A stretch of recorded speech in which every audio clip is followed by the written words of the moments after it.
బేహద్దు పరం మహాశాంతి. బేహద్దు ఆత్మిక పరివారమునకు, ఆత్మిక సోదరి సోదరులకు బాపూజీ దశరథభాయ్ పటేల్ తెలుగు ఛానల్కు స్వాగతం. ఆత్మిక పురుషార్థం చేస్తూ జాగృతం చేసుకునే విశేషమైన ఆత్మలకు, దివ్య ఆత్మలకు ఈరోజు మంచి సందేశము 1068 లైవ్ ఎపిసోడ్లో మనము యయాతి ఏ విధంగా ధర్మనిష్ట పరాయణంగా 80,000 సంవత్సరాలు భూమి మీద రాజ్యం చేస్తూ వారి రాజ్యంలో మృత్యువు మరణము అనేది లేకుండా ప్రజలు ఎంత నిష్టగా ఉన్నారు. ఇంద్రుడు మరి ఈ యయాతిని తన స్వర్గలోకానికి పిలిపించుకొనుటకు ఏ విధంగా ప్రయత్నం చేశారు, ఈ యొక్క వివరణ పూర్తిగా తెలుసుకుందాము. ఎందుకు అంటే ఆ యొక్క కాలంలో వాతావరణంలో శుద్ధత్వము, సతో ప్రధాన స్థితి, తత్వాలు పూర్తిగా సతో ప్రధానంగా ఉండటం వల్ల మానవుల లోపల కూడా పాజిటివ్ థింకింగ్, పవిత్రత, క్రమశిక్షణ, పూర్తిగా త్యాగము, తపస్సు, ధర్మము అనుసారంగా వాళ్ళు నడవటము, ఈర్ష్య, ద్వేషం, అసూయలు లేకుండా ఉండటంతో అక్కడ మృత్యు అనేది లేదు అని ఇక్కడ ఈ కథ ద్వారా మనం తెలుసుకోవాలి. బాపూజీ కూడా అందుకే వాయుమండలాన్ని మార్చటం కోసం పరం శాంతి వైబ్రేషన్స్ని, పరం లైట్, పరం ప్రకాశం యొక్క వైబ్రేషన్స్ని వాయుమండలంలో కణ కణంలో కూడా మీరు ఛార్జ్ చేయండి.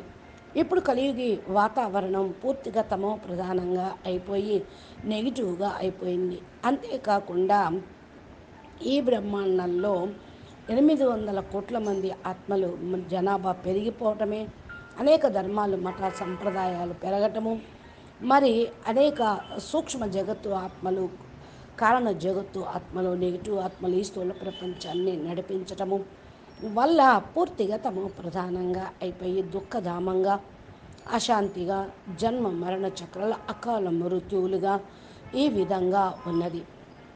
మరి విశ్వ మహాపరివర్తన చేయటంతో ఈ యొక్క మృత్యులోకమే అమరలోకంగా, పరమతత్వాల పరం ప్రకాశం యొక్క ప్రపంచంగా తయారు అవుతుంది అని మనకు వేదాలు, శాస్త్రాలు ప్రామాణికము అని మీ అందరికి కూడా తెలుస్తూ ఉంటుంది. కాబట్టి ఈ వీడియోను మీరు ఆడియోగానే మరి లాస్ట్ వరకు వినండి, స్కిప్ చేయకుండా. దీని యొక్క రహస్యం ఏంటో, యయాతి ఏం చెప్పాడో, ధర్మం ఏంటో, మరి ఇంద్రుడు ఏ విధంగా తన యొక్క రథసారథిని పంపించినప్పుడు రథసారథి ఏం చెప్పాడు, రథసారథికి యయాతి ఏం చెప్పాడు, ఆయన ధర్మనిష్ట ఏంటి, ఎలా మానవులు దీర్ఘాయువుగా ఉంటారు అనే విషయం బాగా మీకు తేటతెల్లం అవుతుంది, స్పష్టంగా అర్థం కూడా అవుతూ ఉంటుంది. ఇక మనం టాపిక్లోకి వెళితే, రాజా యయాతి చాలా గొప్ప యజ్ఞ న్యాయప్రియమైనటువంటి రాజు. తన యొక్క ప్రజలను పైన శాంతిపూర్వకంగా శాసనం చేస్తూ ఉన్నారు. వారి ప్రజలు కూడా వారిని చాలా చక్కగా గౌరవంగా ఆదరిస్తూ ఉంటారు. వారు ప్రజల యొక్క మహిమను వినటమే కాదు, ప్రజలు కూడా విష్ణు తోటి ప్రార్థన చేస్తూ ఉండేవాళ్ళు, ప్రజల్ని కూడా ఈ విధంగా ప్రోత్సహిస్తూ ఉండేవాళ్ళు. అంటే ఆయన యొక్క ధర్మ పరాయణం ఈ విధంగా ఉన్నది. దీనికి మరి బదులుగా పూర్తి భూమిపైన పవిత్రత పెరిగిపోయింది. రాజ్యంలో ఎక్కడ మృత్యువు, రోగము అనేది లేదు. దేవతల పూజ కానీ ఎవరి పూజ లేదు. ఫస్ట్లో బ్రహ్మ, విష్ణు, శంకర్ల యొక్క మహిమ శివుడు, శక్తికి మాత్రమే ఉంటూ ఉండేది. ఇప్పుడు అనేక మంది దేవతలు, దేవీ దేవతలు, బాబాలు, గురువులు, గోసాయిలు బోల్డ్ ఎంతమంది పూజలు చేయించుకుంటూ ఉన్నారు, పూజ చేయింటూ ఉన్నారు. మరి ఎలాగా మరి విష్ణు యొక్క భక్తితోటే వాయుమండలం పవిత్రంగా తయారైందో చూడండి. రాజు కూడా కోరిక అనుసారంగానే మరి చక్కగా పాలన చేస్తూ ఉన్నాడు. అందుకని ప్రజలు కూడా దాన ధర్మాలు మరియు విష్ణు యొక్క భక్తిలో వేస్తూ నిమగ్నమవుతూ ఉన్నారు. దేవతల కోసం ఏ పూజలు భక్తి కానీ జరిగేవి కాదు. ఎవరు చనిపోయి స్వర్గంలోకి వెళ్ళేవాళ్ళు కాదు. దీని యొక్క పరిణామ స్వరూపము ఇంద్రుడికి చాలా చింతన బాధ అనేది పట్టుకున్నది. యయాతి కూడా స్వర్గాన్ని తీసుకోవటం కోసం మరి ప్రయత్నం చేస్తున్నాడేమో, స్వర్గ అధిపతిగా కావటం కోసమని ఇంద్రుడు తన సారథి మాతిలిని పంపించాలని నిర్ణయం తీసుకున్నాడు. ఎప్పుడైతే రాజు మరి యయాతికి చెప్పాల్సినవి అన్నీ చెప్పమని, యయాతి ఒప్పుకునే విధంగా చేయమని ఇంద్రుడు తప్పకుండా ఆ రాజుని కామవాసంలో ఇరికించేసేటువంటి యోచన తయారు చేస్తూ ఉంటే నెమ్మదిగా రాజు యొక్క శరీరము వృద్ధాప్యాన్ని పొందుతూ ఉంటుంది. తర్వాత భౌతిక శరీరం మృత్యువాత పడుతుంది. దాని తర్వాత యయాతి ప్రజలు కూడా జన్మ మరణ చక్రంలో నిరంతరం కొట్టుమిట్టాడుతూనే ఉంటారు అని ప్లాన్ వేశాడు. ఇక్కడ సుకర్మ ద్వారా యయాతి మాతులికి మధ్యన జరిగినటువంటి సంవాదము రాయబడి ఉంది. మాతిలి ద్వారా దేహ ఉత్పత్తి దాని యొక్క వివరణ కూడా యయాతి తెలుసుకున్నాడు. అపవిత్రత జన్మ మరణ చక్రానికి, జీవితం యొక్క కష్టానికి, శారీరక దుఃఖమునకు కారణము అని దాన్ని వర్ణన చేస్తూ మరి సుకర్మ ఏదైతే చెప్తూ ఉన్నాడో ఆ విషయం మనం ఇక్కడ పుణ్యాత్మ రాజా యయాతి చరిత్రలో వర్ణించడం జరిగింది. సంపూర్ణ పాపను నాశనం చేసేటువంటిదే పరమాత్మని యొక్క స్మృతి ధ్యానము. సోమ వంశంలో ఒక నహుష్ అనే పేరు గల రాజు ఉండేవాడు. వారు అనేక దాన ధర్మ అనుష్ఠానం చేస్తూ ఉండేవాళ్ళు.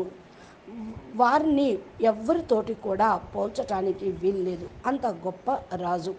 వారి తమ యొక్క పుణ్యం ప్రభావంతో ఇంద్రలోకం పైన అధికారాన్ని కూడా పొందాడు. తన యొక్క పుత్రుడే అనగా ఆ రాజు యొక్క పుత్రుడు నహుష్ అనే పేరు గల రాజు యొక్క పుత్రుడే ఈ యయాతి. శత్రువుల యొక్క మర్తబా అంటే శత్రువుల్ని కూడా గౌరవిస్తూ మర్యాద ఇస్తూ ఉండేవాడు యయాతి. సత్యం యొక్క ఆశ్రయంని పొంది ధర్మపూర్వకంగా ప్రజల్ని పాలన చేస్తూ ఉన్నాడు. ప్రజలు అందరూ అన్ని కార్యక్రమంలో ప్రజలు ఏమేం చేస్తున్నారని స్వయం చూస్తూ వాళ్ళకి ఏది కావాలో లోటుపాట్లు లేకుండా వారికి ఏది కావాలంటే అది ఇవ్వటము, ఉత్తమ పాలన చేస్తూ ఉన్నాడు.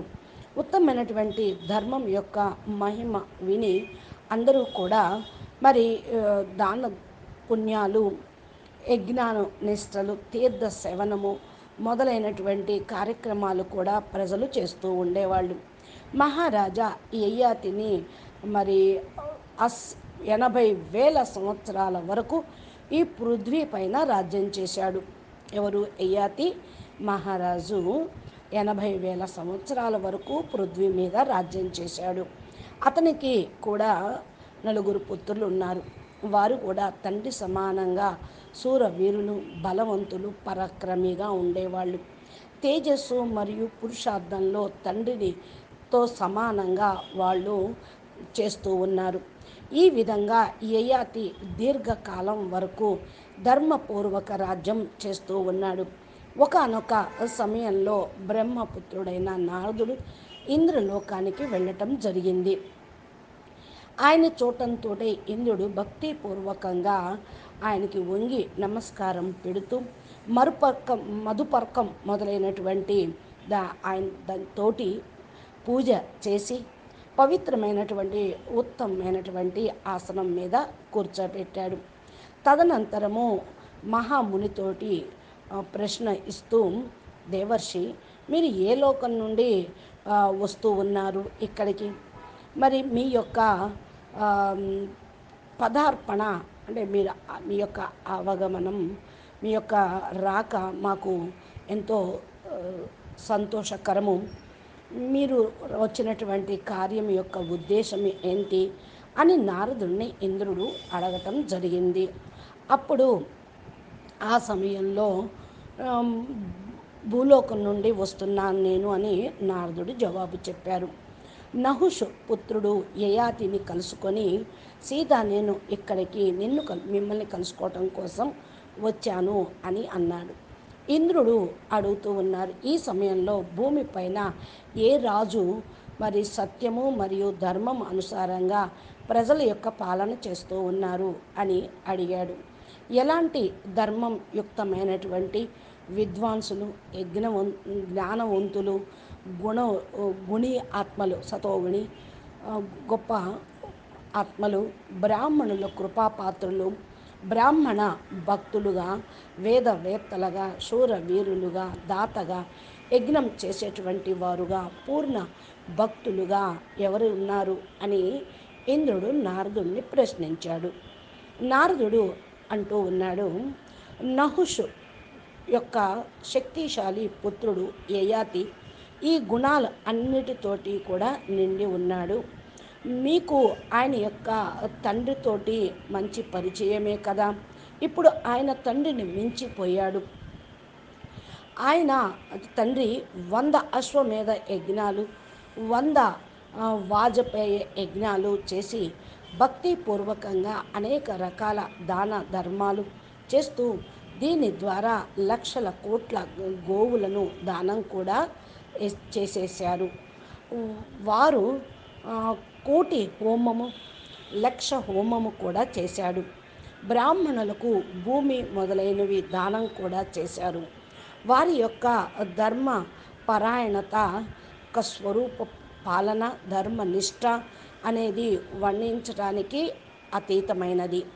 అన్ని గుణాలతోటి యుక్తమైన నహుష్ పుత్రుడు రాజా యయాతి ఇప్పటికీ 80,000 సంవత్సరాలు సత్య ధర్మాన్ని అనుసరిస్తూ విధిపూర్వకంగా రాజ్యం చేస్తూ వచ్చాడు. ఈ కార్యంలో తమకు సమానత అనేది ఉన్నది. సుకర్మ ఈ మాట్లాడుతూ, మునీశ్వర, నారదుడు నోటి నుండి మరి ఇటువంటి మాటలు విన్న తెలివైనటువంటి ఇంద్రుడు కొంచెం ఆలోచనలో పడ్డాడు అని సుకర్మ చెప్తూ ఉన్నాడు. ఈ యొక్క యయాతి మరి ధర్మ పాలనతోటి భయభీతమై కూర్చున్నాడు ఇంద్రుడు. ఆయన మనసులో పూర్వకాలంలో నహుషుడు ఏ విధంగా ఇంద్ర పదవిని పొందాడో, 100 యజ్ఞాల యొక్క ప్రభావంతో ఇంద్ర పదవిని పొంది అధికారంగా దేవతలకు రాజై కూర్చున్నాడో, అలాగే ఈ యయాతి కూడా అదే ఆలోచనతో అదే విధంగా వ్యవహరించటం లేదు కదా అని ఆలోచనలో పడ్డాడు. కానీ నహుషుని పదభ్రష్టం చేయటానికి శచి యొక్క బుద్ధి యొక్క ప్రభావంని ఉపయోగించాం. మరి ఈ యొక్క మహారాజు యయాతిని కూడా మరి ఎలా తప్పించాలి, దీనిలో ఏ సందేహము లేదు, ఆయన్ని కూడా పడగొట్టగలను అనుకుంటూ ఇంద్ర పదవి అధికారం ఎలా తీసుకుంటాడో చూస్తాను. నిస్సందేహంగా ఈ పదవి కోసమే ఆయన ఇంతకాలము ఇన్ని మంచి కార్యక్రమాలు చేస్తూ యజ్ఞయాగాదులు చేస్తూ ధర్మనిష్టాపరాయణంగా ఉన్నాడు అని ఆలోచించసాగాడు ఇంద్రుడు. ఈ యొక్క ఉపాయంతో మరి స్వర్గలోకానికి ఎలా తీసుకొని రావాలి, ఏ ఉపాయంతో మరి యయాతిని స్వర్గలోకానికి తీసుకురావాలి అని ఆలోచిస్తూ ఉన్నారు. యయాతి యొక్క భయంతో దేవరాజు ఆలోచనను చూస్తూ ఆలోచన చేస్తూ మరి దూతను పంపించి తన యొక్క సారథి మాతులికి విమానం ఇచ్చి పంపించాడు. మాతులి ఆ స్థానానికి చేరుకున్నాడు. ఎక్కడైతే నహుష పుత్రుడు ధర్మాత్మ యయాతి తన యొక్క రాజ్యసభలో విరాజమానై ఉన్నాడో, సత్యంగా ఆ శ్రేష్ఠ నరేషుని యొక్క ఆభూషణాలు దేవరాజు ఇంద్రుడిని మించి ఉన్నాయనే చెప్పవచ్చు. రాజన్, నా యొక్క మాట వినండి. దేవరాజు ఇంద్రుడు మిమ్మల్ని ఈ సమయం తన దగ్గరికి తీసుకుని రమ్మనమని నన్ను పంపించాడు అని చెప్పాడు ఆ యొక్క రథసారథి మైథిలి.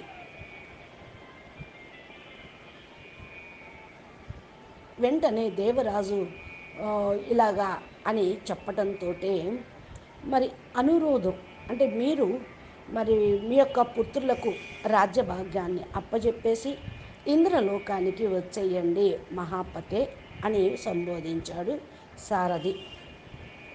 ఇంద్రుడితో పాటు ఉంటూ మీరు కూడా స్వర్గం యొక్క ఆనంద భోగాలను సుఖభోగాలని అనుభవించండి అన్నారు. అప్పుడు వెంటనే యయాతి మాథలేని అడుగుతూ ఉన్నారు. మాతలే, నేను దేవరాజు ఇంద్రుడుకు ఏమి యొక్క మంచి కార్యక్రమం చేశాను, దీనితో మీరు ఇలాంటి ప్రార్థన తీసుకొని వచ్చారు అని అడిగాడు.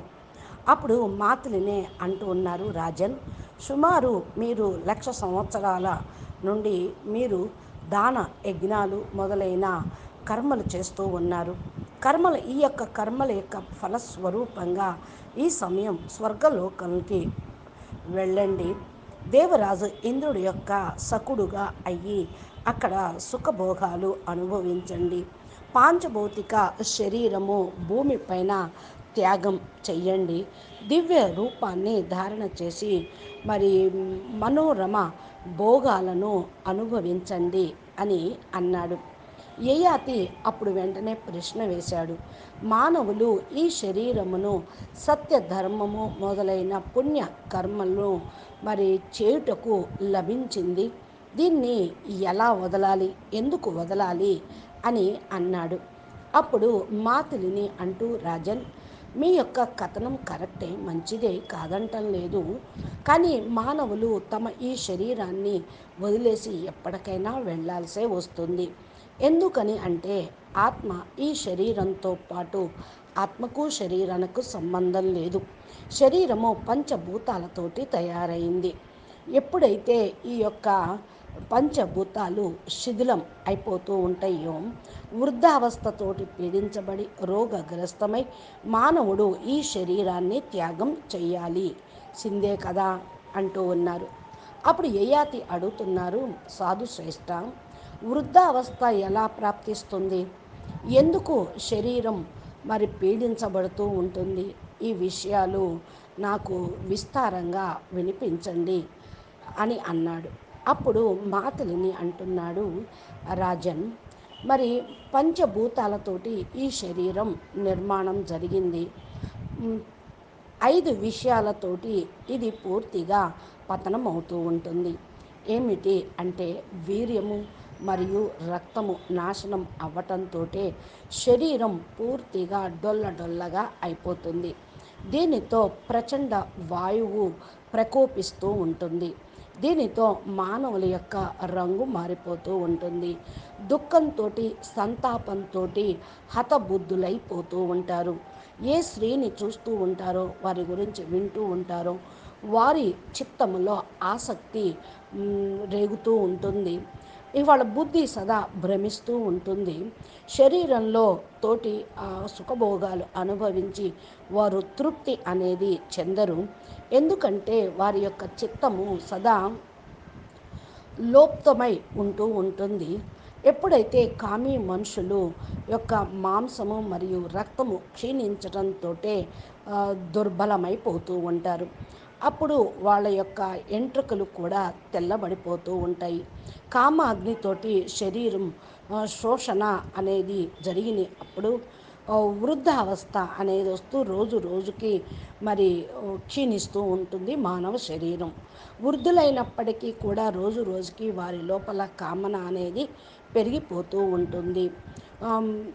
బూఢ అవస్థలో మానవుడు ఏ విధంగా స్త్రీల యొక్క సహవాసము యొక్క చింతన కూడా చేస్తూ ఉంటారు. వారి యొక్క ఈ యొక్క సంకల్పంతో వారి యొక్క తేజస్సు కూడా కోల్పోవటం జరుగుతూ ఉంటుంది. ఈ కామ నాశన స్వరూపము, కామ వికారం అనేది నాశన స్వరూపము. ఈ యొక్క నశ కొరకు ఉత్పన్నమైనది కామం. కామం అంటే కోరిక. ఈ యొక్క భయంకరమైన జ్వరం లాంటిది కామము. ప్రాణుల యొక్క కాలము ఉత్పన్నం ఈ విధంగానే హతమైపోతూ ఉంటుంది. ఈ విధంగా శరీరంలో జీర్ణావస్థ జరావస్థ అనేది రావటం జరుగుతూ ఉంది. ఇంకా యయాతి అడుగుతూ ఉన్నాడు మాతలే, ఆత్మతో పాటు ఈ శరీరానికే ధర్మాన్ని రక్షించేటువంటి గుణం ఉన్నది కదా, మరి స్వర్గానికి ఎందుకు వెళ్ళాలి అని అంటూ ఉన్నాడు. దీనికి కారణం ఏంటి చెప్పండి అని అన్నాడు. మాతిలి అంటూ మాట్లాడుతూ ఉన్నారు. మహారాజా, పంచభూతాలు పరస్పరం కలుసుకోవు, వాటికి ఒకదానికి ఒకటి పొత్తు ఉండదు. ఆత్మతో పాటు ఇంకేమి కలుస్తూ ఉంటుంది? ఇది ఆత్మతో పాటు ఈ యొక్క సంబంధం పూర్తిగా కథమైపోతుంది. శరీరము సముదాయంలోనే సంపూర్ణ భూతాల యొక్క పంచభూతాల యొక్క పూర్ణ సంకటన సమాప్తం అయిపోతూ ఉంటుంది. ఎందుకంటే జరా అవస్థతోటి పీడించబడుతున్నటువంటి మానవుడు తన స్థానాల్లోకి పంచతత్వాలు వెళ్ళిపోతూ ఉంటాయి. శరీరంలో అధికాంశంగా పృథ్వీ భాగం ఎక్కువగా ఉంటుంది, తర్వాత జలం ఉంటుంది. ఈ పృథ్వీ ఇముడ్చుకునేటువంటి ప్రతి కార్యక్రమము చేస్తుంది కాబట్టి పృథ్వీ స్థితిలో ఈ విధంగా కూడా ఉండదు. అంటే శరీరము స్వర్గానికి వెళ్ళలేదు. పంచతత్వాలతో తయారైన ఈ శరీరము, ఈ మట్టితో తయారైన శరీరము స్వర్గానికి వెళ్ళలేదు అని చెప్పాడు. అప్పుడు యయాతి అడుగుతూ ఉన్నారు, మాతలే, నా ఈ విషయాన్ని వినండి. ఎప్పుడైతే పాపంతో శరీరం పడిపోతుంది అని అంటూ ఉన్నారో, అదేవిధంగా పుణ్యంతో కూడా పృథ్వీ మీద మరి ఉండొచ్చు కదా. నేను ఈ పృథ్వీ మీద పుణ్యం చేస్తూ మరి ఉన్నాను కాబట్టి ఫస్ట్ శరీరం పతనం అవుతుందో ఎలాగో, మళ్ళీ పునః మరి శరీరము వదిలేసిన ఆ ఆత్మ ఇంకో శరీరంలో ప్రవేశించి జన్మ తీసుకోవాల్సిందే కదా. మరి ఈ యొక్క దేహం యొక్క ఉత్పత్తి ఎలా జరుగుతుంది, దీనికి కారణం ఏంటో నాకు చెప్పండి అని అన్నాడు. అప్పుడు నాకు ఈ విషయం అర్థమవుతుంది అంటున్నాడు రాజన్. అంటూ నరక పురుషులు అధర్మ మాత్రంతో ఒక్క క్షణంలో భూతాల ద్వారా నూతన శరీరాన్ని నిర్మాణం చేసుకుంటూ ఉంటుంది. అంటే ఆత్మ శరీరం వదిలేసిన తర్వాత ఒకే క్షణంలో పంచభూతాల ద్వారా మళ్ళా కొత్త శరీరాన్ని తయారు చేసుకుంటూ ఉంటుంది. ఈ విధంగా ఏకమాత్ర ధర్మంతో దైవత్వ ప్రాప్తి పొందుటకు దివ్య శరీరంను తాత్కాలికంగా ఉత్పత్తి పొందుతూ ఉంటుంది. దీని యొక్క ఆవిర్భావము ఈ విధంగా పంచతత్వాలతోటి శరీరము, మూడు తత్వాలతోటి దివ్య శరీరము అనేది తయారవుతూ ఉంటుంది. దివ్య శరీరము ఉత్పత్తి అవటంతో దీని యొక్క పరిణామ స్వరూపంతో పూర్తిగా శరీరము అనేది మారిపోతూ ఉంటుంది. అంటే ఈ 4 రకాలుగా శరీరాలు తయారవుతూ ఉంటాయి భూలోకంలో. అవేంటి అంటే మరి స్వేదజ్, అండజ్, జరాయుజు మరియు ఉద్విజ్ అనే 4 రకాలుగా శరీరం తయారవుతుంది అని చెప్పుకొస్తూ ఉన్నాడు. ఈ విధంగా దేన్ని స్థావరం ఉద్వజ్ అని అంటూ ఉంటారు. తృణ్, గుల్మ్ మరియు లత మొదలైనవి రూపంలో ఉండేవి అన్నీ కూడా అండజ్ మొక్కలు స్వేదజ్గా అంటూ ఉంటారు. క్రిమి కీటకాలు మొదలైనవన్నీ కూడా స్వేదజులు. క్రిమి కీటకాలు కూడా చెమట ద్వారా, నీళ్ళ బిందువుల ద్వారా కూడా తయారవుతూ ఉంటాయి. తర్వాత సమస్త పక్షి మరి చేపలు, జీవులు, కొన్ని సరీసృపాలు అండాలతోటి ఉత్పత్తి అవుతూ ఉంటాయి. మానవుడు చౌపాయి జరాయుజుని తెలుసుకోండి అని అన్నాడు. ఏ విధంగా భూమిపైన నీళ్లు ఉన్నాయో, నీళ్లను తీసుకొని మరి బీజం నాడుతూ ఉంటుంది, అన్నం ఉత్పత్తి అవుతుంది, వేడి కలుగుతూ ఉంటుంది, వాయువు ఆ మొక్కలకి శక్తిని ఇస్తూ ఉంటే ఆ క్షేత్రంలో బీజాన్ని నాటినటువంటి వాళ్ళు వేడితోటి బీజం పునః మళ్ళా బీజం కూడా నీటిని తీసుకొని మొలకెత్తుతూ ఉంటుంది. ఈ గ వేడి కారణం వల్లే తనలో ఉన్నటువంటి నిస్తారమైనటువంటి చైతన్యము మొలకెత్తుతూ ఉంటుంది. జడం రూపంలో మారిపోతుంది. వృక్షం రూపంలో, మొక్క రూపంలో ఆ బీజము మొలకెత్తుతూ ఉంటుంది. మూలం నుండి అంకురించటం, వృక్షం ఉత్పత్తి అవుతూ ఉంటుంది. ఈ విధంగా ఆకులు, కొమ్మలు, రెమ్మలు, చెట్లు మరి తయారవుతూ ఉంటాయి. మరి ఈ యొక్క ప్రభావంతో మరి జంతువులు ఉన్నాయి. పాలతోటి తండూలు ఉత్పత్తి అవుతూ ఉంటుంది. ఇవన్నీ ఏ విధంగా తయారు అవుతూ ఉంటాయో అదేవిధంగా మానవ శరీరం కూడా ఎలా తయారవుతుంది అనేది ఇక నెక్స్ట్ మనము ఏం చెప్తారో, అన్నము ద్వారా ఎలా మరి ఉత్పత్తి వీర్యం తయారవుతుంది, మానవ యొక్క జన్మ ఎలా తయారవుతుంది అనే విషయాన్ని మనము ఈ యొక్క రథసారథి మైథిలి ద్వారా యయాతి మహారాజు తెలుసుకున్నాడో మనము తర్వాత ఎపిసోడ్లో విందాము. అచ్చా, పరం శాంతి, నమస్తే, ధన్యవాదాలు. బాపూజీ దశరథభాయ్ పటేల్ తెలుగు ఛానల్లో బాపూజీ రోజు వేదశాస్త్రాల సారమును లైవ్లో అనంతభాయ్ ద్వారా వినిపిస్తూ ఉంటారు. కాబట్టి మీరు మా ఛానల్ని సబ్స్క్రైబ్ చేసి గంట సింబల్ని ప్రెస్ చేస్తే ఇటువంటి అద్భుతమైనటువంటి వేద శాస్త్రాల యొక్క సారము మీరు వీడియోల రూపంలో, ఆడియోల రూపంలో వినొచ్చు. తెలుసుకొని జీవితం యొక్క రహస్యాలు, సృష్టి రహస్యాలు, ఆది మధ్య అంత రహస్యాలు తెలుసుకొని మీ జీవితం, మానవ జీవితం జరా మృత్యువులు కాకుండా, విషయ వికారాల కోసం కాకుండా, మోక్షం కోసం, శాశ్వతమైన అమరత్వం కోసం అవినాశిగా తయారు అవటానికి జ్ఞానము, ధర్మము, దానము, వ్యవహారం ఎలా ఉండాలి అనేది ఈ యొక్క కథ ద్వారా, ఈ సన్నివేశం ద్వారా, ఈ సంభాషణ ద్వారా చక్కగా తెలుసుకోండి. మా ఛానల్ని సబ్స్క్రైబ్ చేసి గంట సింబల్ని ప్రెస్ చేస్తే నోటిఫికేషన్ రూపంలో మీకు మొబైల్లో ఇవి అందుతూ ఉంటాయి. ప్లేలిస్ట్లో కూడా వెళ్ళి మీకు ఏ టాపిక్ కావాలంటే ఆ టాపిక్ అనుసారంగా బాపూజీ వీడియోలు, మా చెప్పే దివ్య సందేశాలు, లైవ్ వీడియోలు, యోగా కామెంటరీస్ కూడా ఈ యొక్క ఛానల్లో అందుతూ ఉంటాయి. అచ్చా, పరం శాంతి, నమస్తే, ధన్యవాదాలు. బేహద్కే బేహద్, పరం పరం పరం, మహాశాంతి హై, మహాశాంతి హై, మహాశాంతి హై. నమస్తే.